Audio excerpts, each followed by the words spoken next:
Welcome to episode 58 of the Two Pet Stack podcast. Now, I will admit right before we get started here that we are coming off a very, very frustrating loss to the Columbus Blue Jackets. And that game finished like 5 minutes ago. So you're probably going to get some very pessimistic perspectives from us today. So I apologize in advance.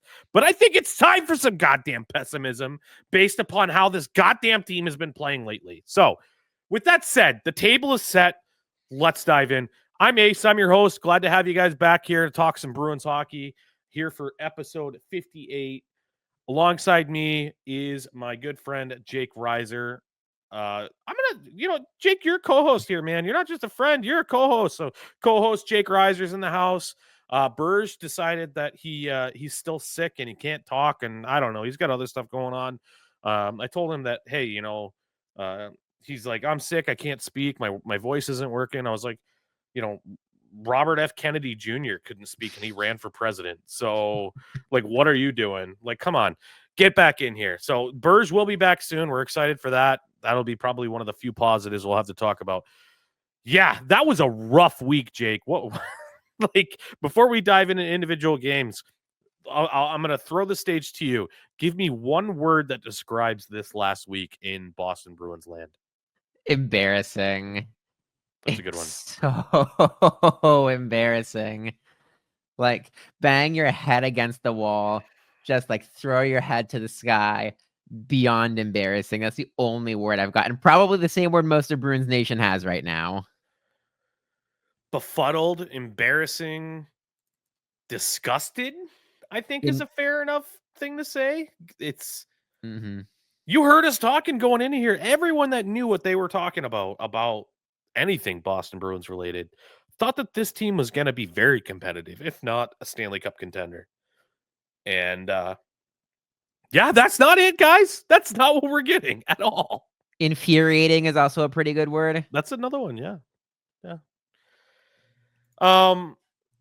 Before we give our holistic thoughts on the wonderful week that's coming up moving forward, why don't we go ahead and break down the games that have occurred, which did include a win.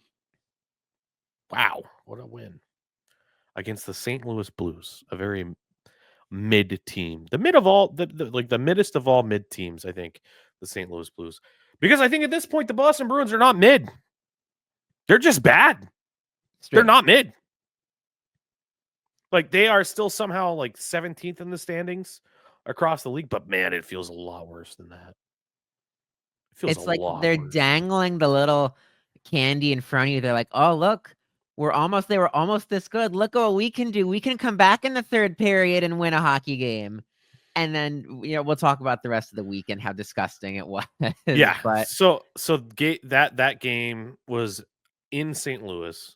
The Bruins were already really looking for like something positive to build on, some foundational game.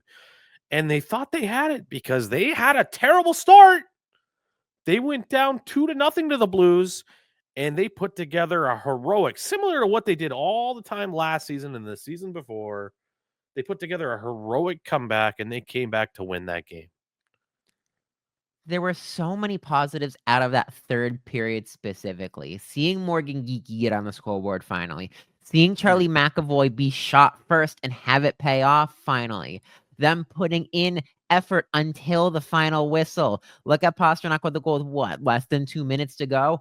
There were so many good things to take out of that third period in spite of a really bad 2 periods beforehand.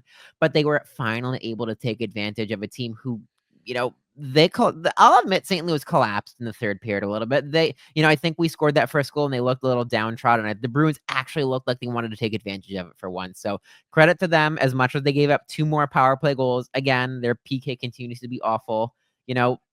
Lots of positives to take out of that third period. And it just gives you that like false hope that, okay, maybe they can convert this into more momentum. Yeah. And that's one of those character wins. I mean, I just have Jack Edwards in my ear and I'm thinking Hearts of Lions. And that's kind of like a win that should rally the troops. Everyone should be behind everyone and looking to take that next big step forward collectively. And how do they follow that up? Admittedly, against a really good team. They played the Dallas Stars the very next game. It just a complete no-show. A no-show. And we've seen that against the Carolina Hurricanes so far. We've seen that against the Florida Panthers so far. We've now seen that twice against the Dallas Stars so far. So the Bruins are being competitive with mid teams for the most part, but they are just getting their doors blown off when they are playing against Stanley Cup contenders right now. And I think that your notes for the game summary that you provided to us to me prior to recording, it summarizes things very well. So Jake had written down no notes to describe how bad this game was. And I don't know how I can elaborate much more succinctly. From start to finish, you give up a goal 109 into the game to Matt Duchene, and I said to myself, "Oh boy, we're in for one tonight." I feel like that it's just like that Grand Theft Auto meme. Oh shit, here we go again. That's been most of the season. You Yeah, get that I glimmer know. of hope, and then it's like, ah, shit. Here we go. You give up 3 goals in the third or in the second period. You're down 5-1 at that point, and it's just like, what is this game even worth watching? If you have the 6th goal to Rupe Hansen, you're just laughing. You give up one more to Mason Marchman late in the game, and I'm just like, how many more do you want to let in? At How that many point, more? I'm like, can you guys get 10? Like, that would be hilarious. Can you score 10 against us? Like, we want 10. And I'm like actively rooting against the team that I have goddamn tattoos of on my arm. I literally have Bruins tattoos on, and I'm like, score more. Do it. Like, I can't even believe it. I am just flabbergasted. I think that's one word. That's my word of the week. It's flabbergasted. I like that. Love word. it. So you think, oh, you get punched in the mouth against the Dallas Stars. All right, hit the reset button. It's fine. Forget it. These guys are all professionals. Bruins culture, Bruins culture, Bruins culture, Bruins culture. No. Nope. You have that same team that you had that third period comeback win against the St. Louis Blues. They come and visit you on your home ice. And what do? You lose in overtime. Now, I can get over an overtime loss. It's 3-on-3. You win some, you lose some. But it's the way that they ended up back into the overtime situation that I have a problem with. What was the lead? Was it It was 2-1. it was 2-1 going into the third. Okay, so it was just a 1-goal lead. It wasn't too good, but still, you had a lead there. And we've talked about this plenty of times before. For the love of God, if you have a lead, don't take your foot off the gas. And it seemed like it was like a Claude Julien era. Let's close out a game by just clogging up the neutral zone. Think like Jacques Lemaire in the Trap back in the day with the New Jersey Devils. And this team is not equipped to do it. They're not.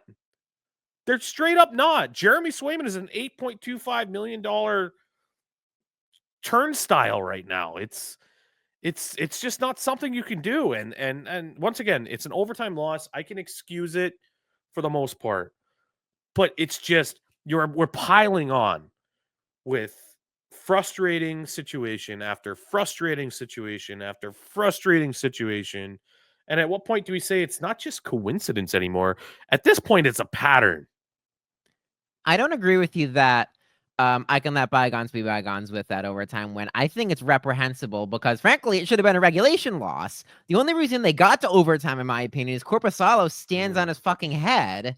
Korpisalo's playing like he's the one who has to prove himself, not the one who just signed an $8.25 million by 8-year contract and has to prove that he's worth the money. Korpisalo's playing like out of his mind, and it's reprehensible that he can play so good and your offense can fall so flat, and you get no shots in overtime. You don't really look threatening much in overtime, and you let Korpisalo get taken down like that. They're getting backed into the offensive zone. They let Brayden Schenn just walk right in basically to the top of the circle and then I rip that shot off.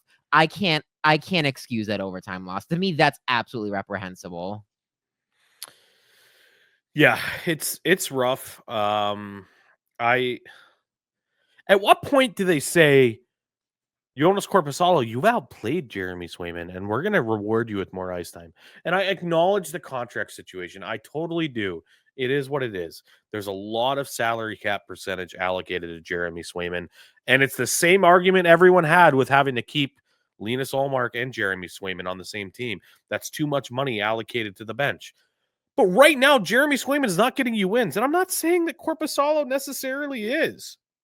But I'll tell you what, I am exponentially more confident when I see Corposalo in net right now than what I am with Jeremy Swayman. And whether that's just having recency bias or anything, the NHL is a what have you done for me lately business. It doesn't matter what you did 3 years ago. That's going to help you earn more money in your contract. But if you go out and sign a big name free agent and they're doing nothing and you have like 10 million assigned to them, you got to make a change because you got to get wins, right? So I don't know. I think that I would ride Corposalo until he gives me a reason not to ride him at this point. You're ready to laugh here because I was formulating a point in my head and I just hopped on Twitter to take a look at the post game comments, and the first thing I see totally proves my point. I'm trying so hard not to laugh about it. You know, for once, I'll give a knock to my alma mater at BU. You know, Swayman held out for all of training camp and worked with the team at BU, but he didn't have true NHL training camp. So you know what? You're right. Give Corposalo 3-4 games. Swayman needs to ride the pine for a little bit and just, focus up and get the work in behind the scenes. And I was saying that, as I was saying that, I hopped on Twitter. Montgomery says on Swayman, this comes from Ty Anderson, I don't think missing training camp helps anyone. That's why it's training camp. But by no means do I think today is Jeremy Swayman not having training camp. But it is, though. Like, how many of these goals are stoppable because you're missing the basics here? That's something I want to talk about this whole Bruins team. It's like they stopped coaching the fundamentals all the way around. It looks like a peewee team playing out there. I coach a might team. They look like they're making some choices some of my might players are making. Like, it's asinine, some of the things that they're doing. And it's not, I see a lot of people pointing the finger at Elias Lindholm for his lack of production. He's still making the right plays, I think, 90% of the time. I see a lot of people pointing the finger at Nikita Zadorov. Makes a lot of bonehead plays. A lot of them. There's a lot missing up here, I feel like, sometimes with Nikita Zadorov. And for those of you that aren't watching on YouTube, I'm poking right on my noggin there. There's something missing between the ears sometimes with Nikita Zadorov. But I think he'll get there. He's got the raw tools. This isn't just an Elias Lindholm and Nikita Zadorov problem. This is systemic. This is the guys that have been here for 3-4 years that are doing the same thing. Marchand's making these terrible mistakes. David Pastrnak is making these terrible mistakes. Brandon Carlo, who's supposed to be our safety net on the blue line, he's making these mistakes. Hell, we're going to get to it. He scored on our own net, and it's once again, not entirely his fault, but it's just being exacerbated because it's just mistake after mistake after mistake after mistake. And it's just to the point where I am just fed up with this. I am just seething. I'm very frustrated. Where is Marchand with the players only meeting? Close the doors, keep the press out. Where is the accountability? I wouldn't necessarily call it a part of Bergeron's MO, but Marchand's MO is to be fiery, to be feisty, to be passionate. Lead like that as a captain. Show them this is not how we play Bruins hockey. I'd be pissed. He just had a quote right now. It's not acceptable to have the same mistakes and same things over and over. It starts with our compete level. We have it throughout periods, but then we have other moments where we think we're a skill team, and that's not us. We have to understand our identity. Don't say that to us. Say that to your damn teammates. Close the door. Scream. Yell. I don't care. Get it through your teammates' head. Because right now you're costing your coach's job. I would be very surprised if we don't publish this Tuesday morning and there's a press release that says Jim Montgomery and the Bruins have parted ways. Something has to look different between now and when the Bruins take the ice against Utah later this week. Something. The roster, I know that there were 18 different teams with scouts in the press box tonight. I don't know whether it's trades. I don't know whether it's firings. Something has to look different. Oh no, they're just scoping out the facilities for the Four Nations tournament later on. Look at how Unbelievable. narrow our seats are. Yeah. If you're fat like Ace, you're not even gonna be able to fit in these seats. You're unbelievable. All right. So yeah, we kind of just alluded to it. Next game was the Columbus Blue Jackets. And we're providing some post-game content as soon as that comes in here. So you're gonna be listening. It's gonna be Tuesday already. You're gonna be like, wow, things are just now coming out. No, it came out last night. But what the frig? You hear that? I censored myself. That was impressive. Good job. What the heck is up with the power play right now? Like, they got one goal off of a nifty pass from Justin Brazeau behind the net to find Charlie Coyle, who went blocker side just over the blocker. Nice play. Mhm. But 2 shorthanded goals against. Like, what are we doing here? It's like they're trying to be a net negative intentionally.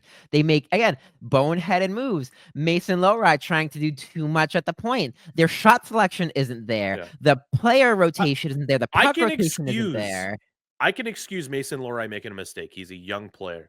But when Charlie McAvoy does the exact same thing, I Mhm. have a problem with. Sorry to interrupt. It's all good. But again, it looks like all they want to do is feed this puck as a one-timer to Pasta. That's all they want to do. And guess what? Pasta had no shots on goal tonight. The big old goose egg, gang. No shots on goal for Pasta, who looked like an absolute fucking zombie tonight. Most of the team, frankly, did. You know, Yep. the roster management tonight was astoundingly weird to me. Why do you call up Jeremy VL? Unbelievable. For him, I get he drew a penalty, but he just Great. in spite of what? In spite of Cole Koepke, who frankly has been one of the 5 best players on the team all year? Yes. Why? Yep. Like I don't know. Like I get it when you're coming out of a game and everybody. This has been going around social media today. There's a lack of juice. Juice. We need more juice. Oh well, what gets you more juice? Oh, a big fight gets you some juice. So Jeffrey Veal and his manufactured fight at the beginning of the game, that did a lot for you, didn't it? Like, yeah, people like fights. I mean, that's probably the one of the few times the Boston Bruins faithful got to cheer today was that fight. But they don't need Jeffrey Veal. Like, you had it right when you called up Merkulov. You're looking for somebody that can help the Bruins score. Call up, Mark McLaughlin, who's been cooking lately in Providence. Call up Lysell. Call up, any of the players that have been producing. Veal had I think 2 points in his entire time as a Providence Bruin so far this year. We have players that can fight. We have Zadorov. We have Frederick. We have a bunch of players that can do that. Whether they choose to do it or not is another story. That's not what the Boston Bruins need right now. They need to start playing system hockey and clean it up defensively. They are hemorrhaging goals against. That doesn't calling up an AHL fourth line plug, a goon, is not going to address the problem. We talked about it last week that they should have called up Vinny Lettieri. Yes. Call up the guy who's actually putting up points. That's what they need. They either have to score more goals or give up less. At this point, I will take one or the other. Tonight was the Bruins' 5th loss of 4+ goals in the first 20 games of the season. They've had 3 of those total in the previous 2 seasons combined, including none in 22-23. They're not putting goals in the back of the net, and they're giving up everything in sight. You said this to me during the game. Every single decent chance goes in against us. Meanwhile, their other goalie is goalieing. And frankly, I don't even know if the other goalie is goalieing. It's just we make other goalies look like they're goalieing. Our shot choices are abysmal. You're not getting grade A chances. You're shooting from the dots and the outside. You're shooting from the point and up. You're getting nothing in the cycle game. You're not getting rebounds. You're not driving to the net. Everything is easy on the goalie with the way that their shot opportunities and their shot choices are right now. And that's systemic. Yeah, it's just super frustrating, and I don't know. I think we should go to studs and duds. Before we do that, we're going to go ahead and go to our sponsors, and we're going to give them a shout out for covering the Boston Bruins and us for this fun season. Fun season.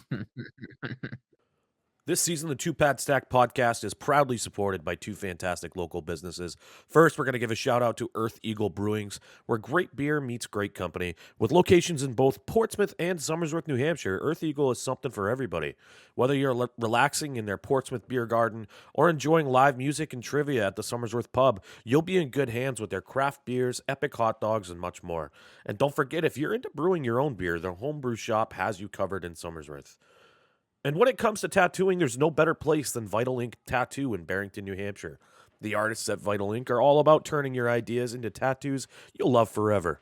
The team works hard to make sure every visit is comfortable, and their dedication to making your tattoo experience fun and relaxing is unmatched. Whether you're getting your first piece or adding to your collection, Vital Ink is the place to go. Special thanks to both of these sponsors for supporting the Two Pad Stack podcast this season. Be sure to check them out and show them some love. All right, we're back. So, yeah, studs and duds time. I had it last week to start. Ace, I'll kick it off with you. All right. Well, my dud. I'm going to start with that. That's going to go to Jeremy Swayman. You held out in camp. You wanted to reset the goalie market. You earned your spot as the number one goalie. You earned your spot as an elite goalie in the National Hockey League. Where is that guy? Where are you? Like, I'm not pinning it exclusively on you. The defense hasn't been great. Systems are not great. Forward coverage in the defensive zone is not great.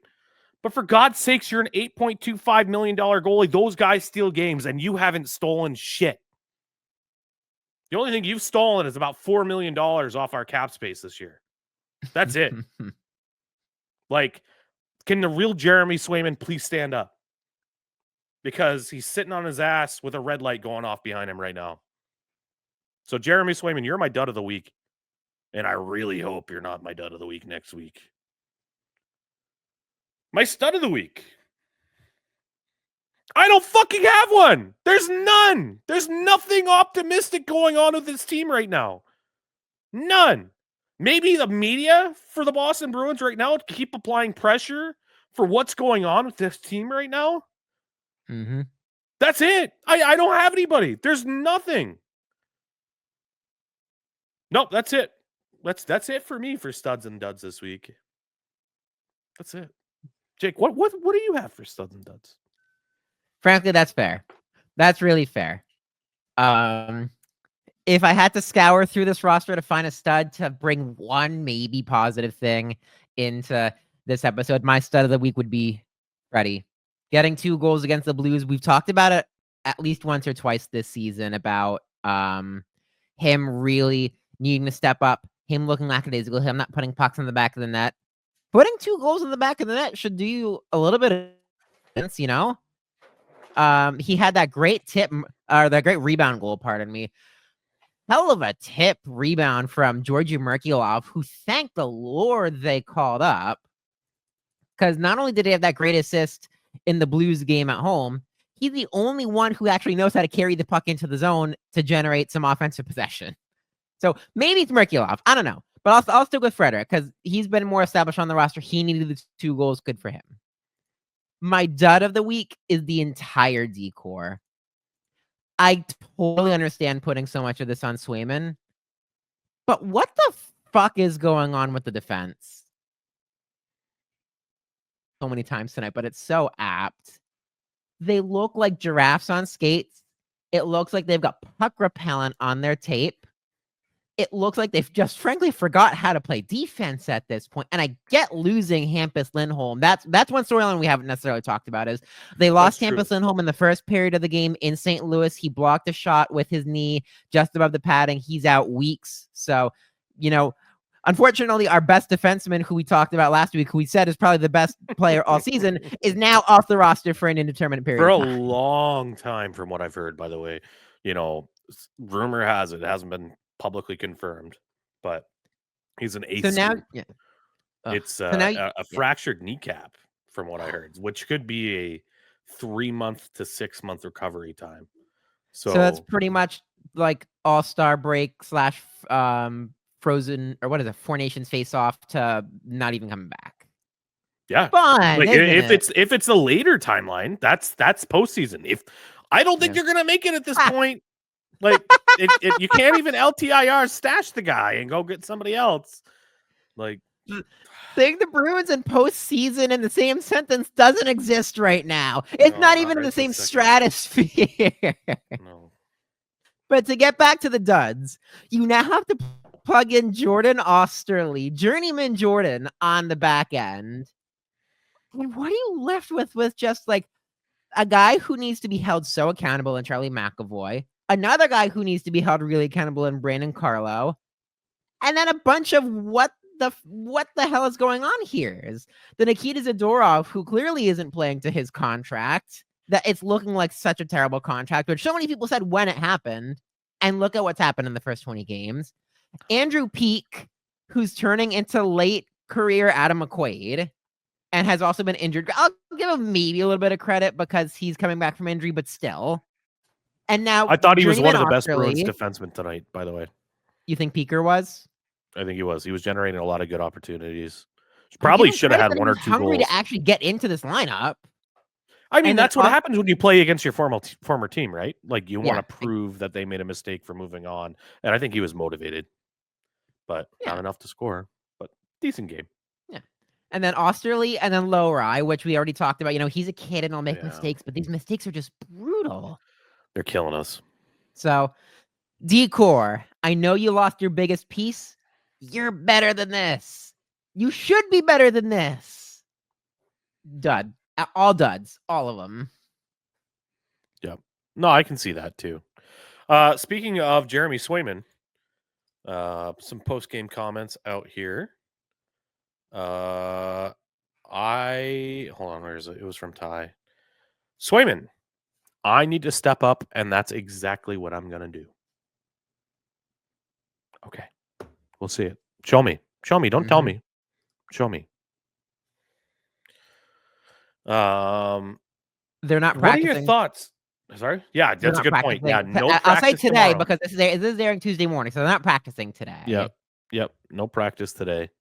I wonder if Which, we just have after a lot that of game- in-person meetings going on. Oh yeah. You got to figure out, what is the logistical process behind me firing Jim Montgomery if you're Don Sweeney. So, How can we get Claude Julien back? oh my God, Claude. Honestly, at this point, why the fuck not? Like, come on. We can just pull a Buffalo here. Lindy Ruff was the head coach of the Sabres, then went to New Jersey. Now he's back in Buffalo. Why not just pull Claude off the Blues bench? I mean, all the styles that were popular back in the 2000s when I was a kid are starting to become popular again. I'm seeing more and more of those DC skate shoes out there. Mhm. So why not bring Claude back? Like, that was the thing back in the day. So I don't know. It's a thing. Yeah, but I mean, how do you come up with this conclusion post game after that game? Nah, let's just give them the day off. They need some time off. They're fine. I would have given them 3 hours practice on the penalty kill and the power play. That's what they need.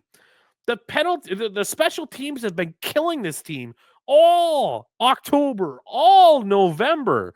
You can't keep the puck out of the net on the PK. You can't put the puck in the net on the PP. Like, the 5-on-5 has been average. It is what it is. It's fine. Like, you can work with that. The rest of it is the problem right now. The Bruins might went, even be I even think, worse 1 than for that. 6 tonight. 1 for 6, 1 Mhm. for 7. Yeah. 2 shorthanded goals against. That's also Mhm. special teams.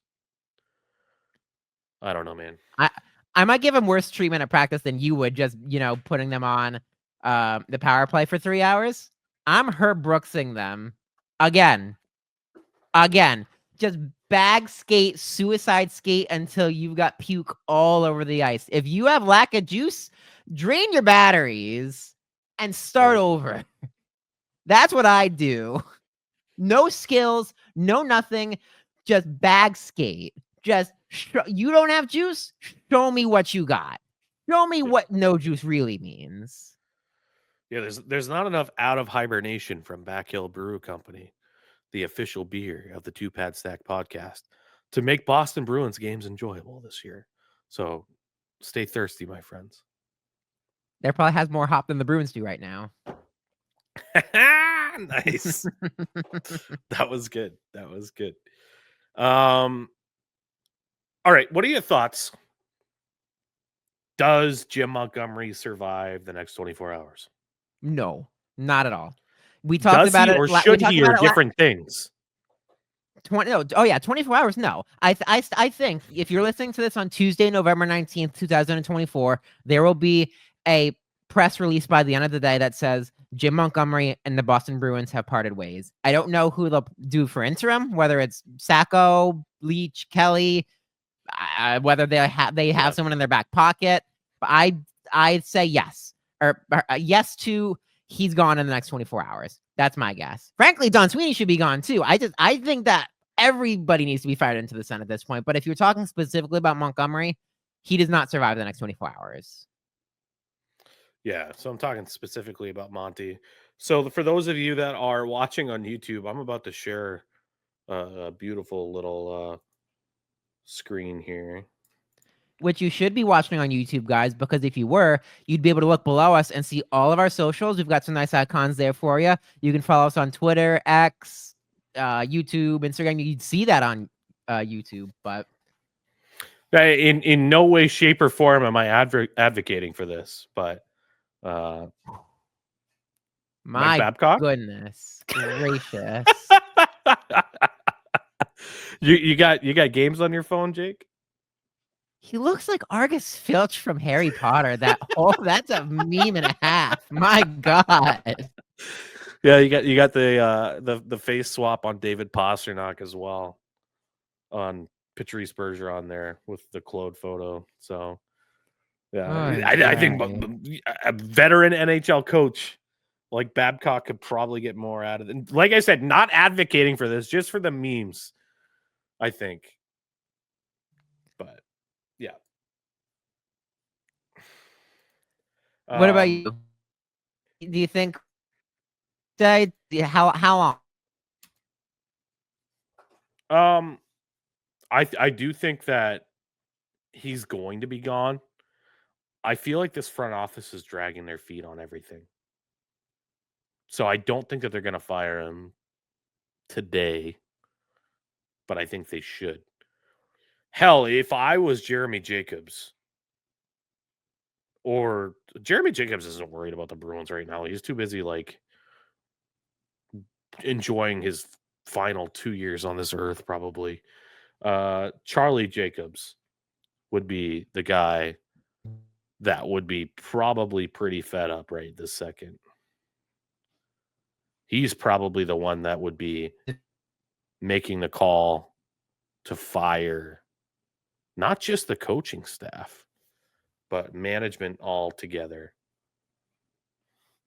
So I would just pull the plug on all three of them. Cam Neely, Don Sweeney, Jim Montgomery. But with that said, we're in the middle of a season, and doing that in the middle of a season is a very difficult thing. Season, and if not,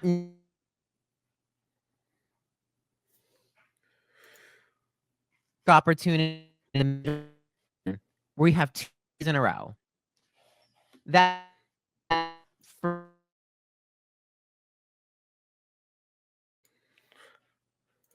So Jake's just having some audio difficulties right now. So we're going to keep going down here. We'll give him a quick second.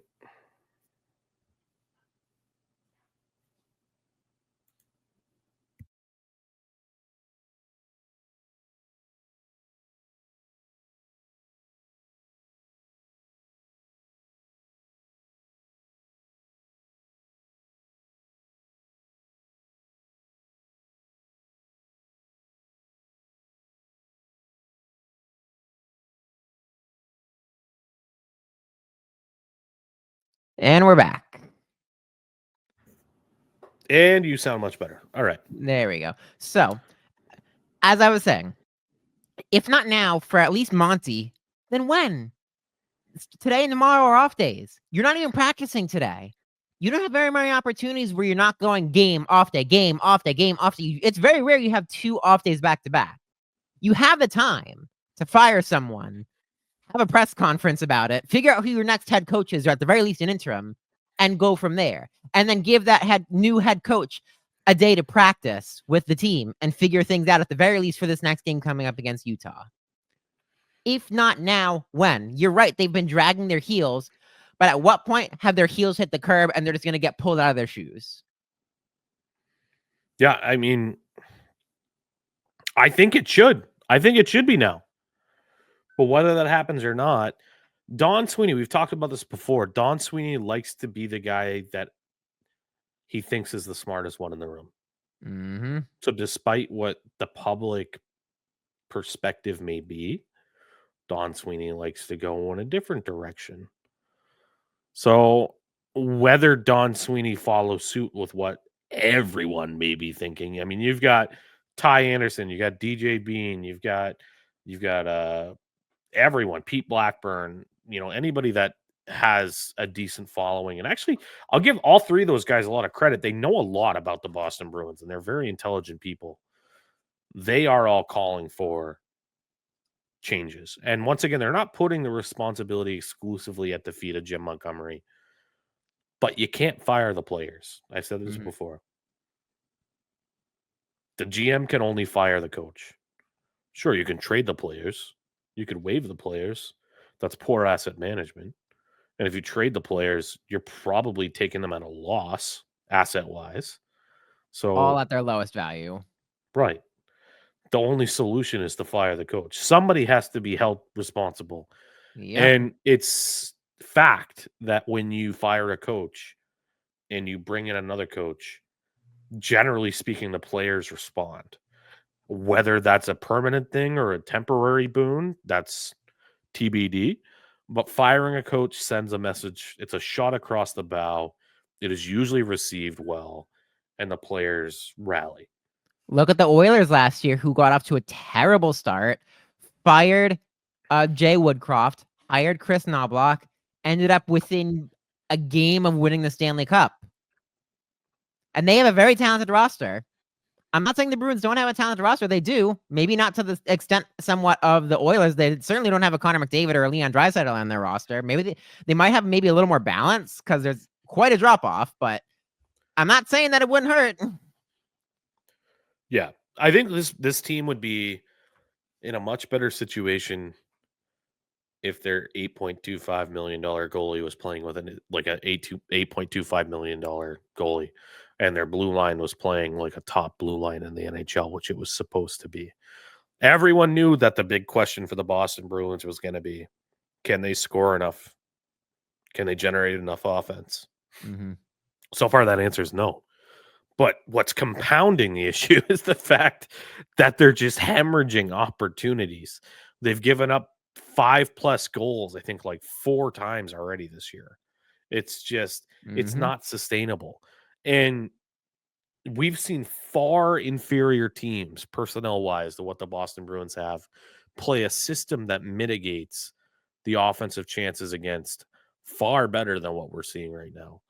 And it's very, very, once again, it's befuddling for what we're seeing from the Boston Bruins right now. Even in the dark days of like the mid 2000s, between like Joe Thornton and Phil Kessel and everything like that. Dave even Lewis. in the dark day, thank you. Even in those dark days, did that team not play with effort? Did they not look hungry for something? This is worse than that. And these guys are getting paid exponentially more to be better than that. Embarrassing is like an understatement for the lack of effort, the lack of accountability, the lack of systemic play, the lack of just sheer. I don't even see frustration. I can't say apathy, because to say they're saying they're disappointed to the media, but I just, the lack of believability in this squad right now is at an all-time high. The lack of believability that this squad can do something, and I don't know if you just rebuild. I don't know if a rebuild is viable. Jeremy Swayman on where his game is right now. I think it could only go up from here. No shit, Jeremy. Uh-huh. No shit, buddy. Yeah. Wow. Riveting. I don't know. Like I said, I warned you guys when you first tuned into this episode. This is going to be a bitch session. Like, I don't know what you expected here. We already talked about Jim Montgomery. Consensus is he needs to go, whether that's now, whether that's in a week, whether that's 2 weeks, whatever. He needs to go. Management. I was mentioning this when you had to kind of dip out real quick. Mhm. I think that Charlie Jacobs needs to make a call here. Yeah. Like, he's the only one that can fire Cam Neely. He's the only one that can fire Don Sweeney. Do you think that those two deserve to be let go right now? Or do they deserve, based upon their work history that they've done over the course of the last 10 years or so, to be given a little bit of a longer leash? Oh, deserve to be fired. Yes. Absolutely deserve to be fired. Both of them. It's a critical lack of understanding about what success is in this league. And I'm not saying it's Jeremy Swayman 100%, because look, I think they made the right move inherently. I think we're getting the shit end of it right now. I think that Swayman will hopefully come to and play better than he has. He has to. But size doesn't play in this league anymore. It just doesn't, to a certain extent. And I get you look at the Florida Panthers, you're absolutely jealous of what they can do. But they're primarily a skill team with size. They're not a size team with a little bit of skill. Matthew Tkachuk can put in as many goals as he feels like because he's a great scorer and get under your skin. That's what makes the Florida Panthers good. It's like they looked at it completely backwards. Their philosophy on how the NHL should run and how the Bruins should run and what Bruins culture is feels really backwards right now, and they should absolutely be held accountable for it and be let go. So deserve, yes. Will they? No, because the league is an old boys club. Yeah, and I've had this argument a few times in a few different Discords and other places, and I'm like, at what point is it the coach's responsibility exclusively? Because I agree that the biggest issue with this team was at the center position, and they probably did need more Snarl on the back end. And they addressed both of those things, admittedly at a much higher salary than I would have liked. But we're already hearing rumors that the cap hit is going to go up, or the salary cap is going to go up exponentially, even higher than the projected amount for next year. So I can get over these contracts for Elias Lindholm and for Nikita Zadorov. It is what it is. But when they're playing at a net negative right now, that's where I have a problem. These guys are supposed to address areas of need, and they're just not doing their jobs right this second. You have Elias Lindholm in the media just recently this week talking about how, very honestly, he's like, I'm not playing to the point, the level that I need to. I am not getting it done. And I think that is really a good point by him. And I can respect being as transparent as what he is, because he's right. He's not the guy that I would point to and be like, this is why we're sucking so hard. But he certainly isn't carrying that weight to push this team forward right now. And for the guy that's supposed to be, once again, whether he's better suited as a second line center or a first line center, whatever, he's not playing like either of those things right now. And I know that the Bruins can get more out of him. I know the Bruins can get more out of their other stars that they've had on the team for a long time, like I mentioned earlier. So it's frustrating. It's like Don Sweeney made a team for a different coach. It's like the system just doesn't work for this roster. Yeah. Well, we already mentioned some of the other names on the last week's episode, so we're not going to rehash that again. So it's only a matter of time until we find out what's going to go on with the Boston Bruins bench staff there. I just clean house, just for the love of God. Just get rid of them. The next week, I'm going to the game on Thursday. That's the next game. Will I see the first game? that's coached by another guy that's not named Jim Montgomery? I don't know. We'll see. Will Fabian Lysell get a call up to try to generate some offense on the wing? Will Matthew Poitras come back up? Will any of these guys that are generating offense at the Providence level get a call up? Because right now the Bruins need to generate more offense. And they got to change that first power play unit up too, I think. Like get Pasta and Marchand off of that unit. You know, I understand you need to have Pasternak there. He's at like $11.25 million salary. He's our best natural scorer. But we got to get somebody else on the other wing too, so people are covering them. Like if everyone could just hard cover Pasta, there's going to be no offense to be generated at all because you just cover him and then McAvoy turns it over and it's a 2-on-1 every time. So I don't know, man. I don't know. So hopefully Utah's better for you. And then they played Detroit on Saturday at Little Caesars, and those are the only 2 games. So if there's hopefully won't be a ton of waves game wise. It sounds like it's not the 4-game slog we had tonight. Yep. Well, it's But a nice little workload to make a coaching change if they want to your point earlier. So exactly. Yeah. It's the right time. I feel like what better time than now? It was around this time last year, I feel like, that the Oilers fired Woodcroft. It was about 25 games in. There's some optimism there, ladies and gentlemen. We already talked. Jake already mentioned it. Hey, the Oilers fired their coach after a terrible start, and they went on a run, and they went all the way to Game 7 of the Cup final. Could the Bruins do that? I don't know. Probably not. Definitely not. But, there's a use case there. So, I mean, the NHL is all about comparables, right? Anytime you're doing a contract negotiation, you try to find comparables. Recency bias be damned. Yeah, I mean, that is a recent comparable, though. It was last year. Like, I don't know. How about 2019 when the Blues hired Craig Berube? The Blues were in dead last on New Year's Eve, and they hired Berube, and they beat us in the finals. And like, we really should have won that series. I know. Noel Acciari is tripped. Unbelievable. Still, good use cases for what the Bruins should be doing. Yeah. Yep. I would. And the other thing I wanted to mention is I don't know where the source of this came from. I do believe it was reputable originally, but I don't have it in front of me right this second. But there's some reports that the Boston Bruins are aggressive in the trade market right now. I think that was Sarah Valley. Okay. So, well, there goes my whole point about reputable. But anyways, yeah, there's some reports that the Boston Bruins are looking for a power forward who could score.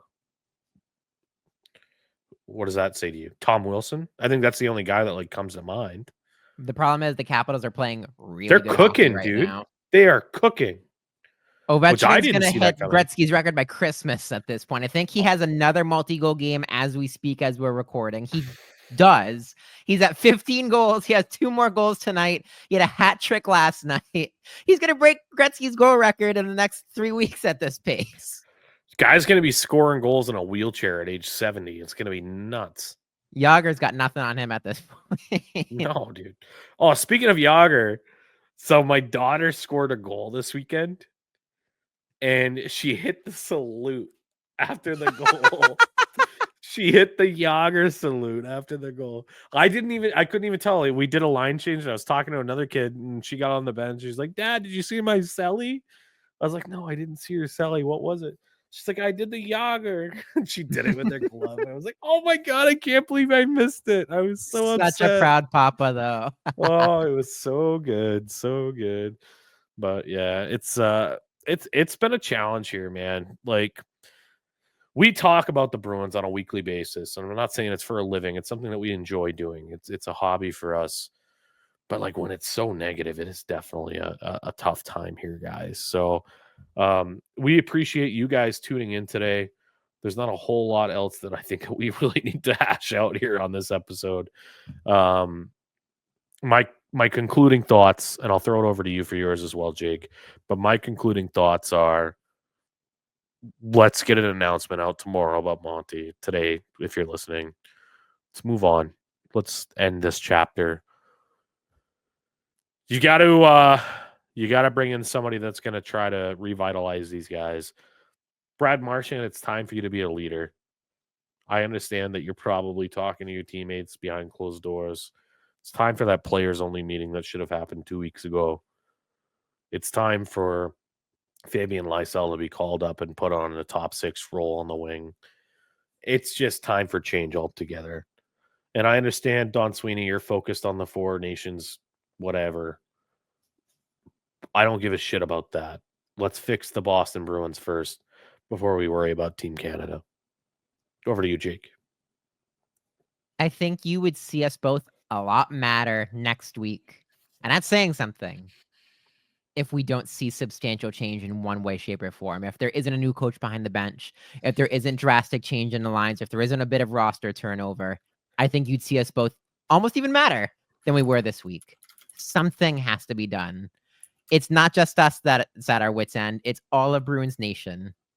And now it's the mainstream media who's chiming in on this, who just seem really frustrated. You're losing everybody at this point. This town deserves better than what's going on right now. And that change has to be made somehow. Some way, shape, or form, that change has to be made. The definition of insanity is doing the same thing over and over and over again and expecting different results. Will the Boston Bruins continue to do the same thing? Mm-hmm. With that said, guys, thank you very much for tuning in. This has been episode 58 of the Two Pad Stack. I'm going to dub this just, I don't even know, Jake. Like just the, I don't know, clear the house or clean house episode. Clean house episode. Yeah. And we'll go ahead and catch you guys next time. Thanks again. Peace.